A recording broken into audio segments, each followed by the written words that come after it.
It was a Tuesday. I had just came back from school and I'm in the kitchen with Ma. She turns to me and says, "Yo," that's my nickname by the way. Denise called and she said that there's a kid who's looking for a place to stay. Only for a few weeks. Denise is my mum's social worker by the way. "Yeah," I said, "that sounds sick. Where's he from?" "Well, apparently he's a victim of human trafficking," she said. "He fled from Thailand in fear. Fear of losing his life if he stayed, I guess. He's on his way from Dover right now." Then I remember that day I walked into the house, into the living room, and there you were, sitting on the edge of the sofa, like this, back straight, and just staring. Staring at the TV, the wall, legs, body so tighten up. You look very tense. So I stuck out my hand and said, "Hey bro, my name's Yovan, nice to meet you." You didn't say anything. Your hand was trembling and all roughed up, but you didn't say anything. Your legs were rattling like crazy, showing huge amounts of signs of nerves and tense. You were just tense, but equally, at the same time, you looked completely emotionless, like unfazed by the whole situation. I remember you was very quiet and you kept to yourself. I don't remember you smiling or laughing or saying anything, to be honest. Denise said that you came here with just the clothes on your back. Joggers, t-shirts and shoes, I guess. Your arm caught my eye though.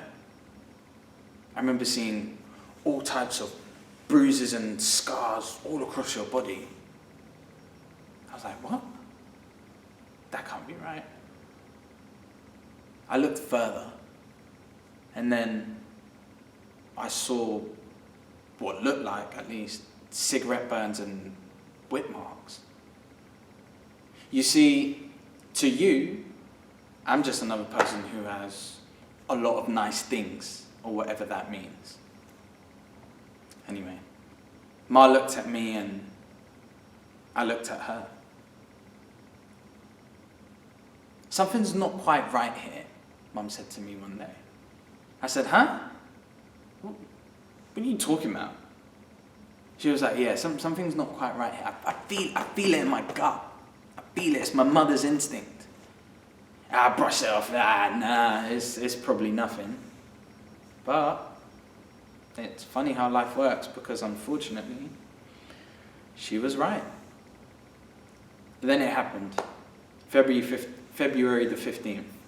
It was the evening, and I remember you shut out your door, burst down the stairs, leaving our front door wide open. Just so quick.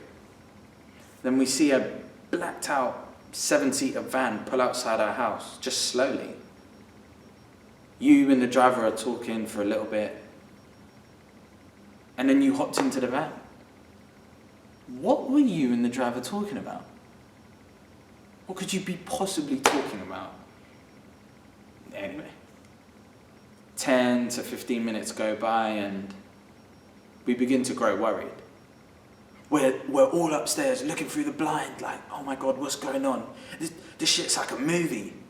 And then suddenly, you take off, the car takes off, goes down the road, and you never came back. Like, no, you never came back. I haven't seen you to this day. We called the police, and Denise said that he probably had to go back to his country. Otherwise, they'd kill him or his family. When she said that, that hit me. Because I was looking around in the living room with all my family members like, oh my God. Look how precious life is.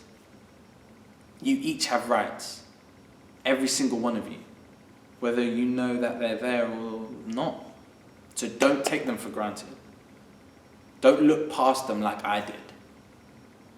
Be human enough to understand that making mistakes is fine and everybody makes them. Understand that where you are is a blessing. You see, Mum always says to me, if you want to change the world, start by making your bed. And I failed to recognize one of ours. Ours meaning us ourselves or the people around us. Whether you're related to them or not. See, if I could rewind time, I would have talked to you, bro. I would have taken the 5 or 10 minutes out of my so precious day to maybe have a conversation with you and see wagwan, see how you're doing. Just have a conversation, but yet again, I didn't.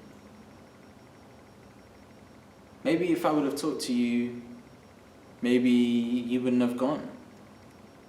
Maybe you would have listened. Or maybe you would have taken a different approach. Maybe you would have got the help that you needed. But what I'm trying to say is, don't live your life on maybe.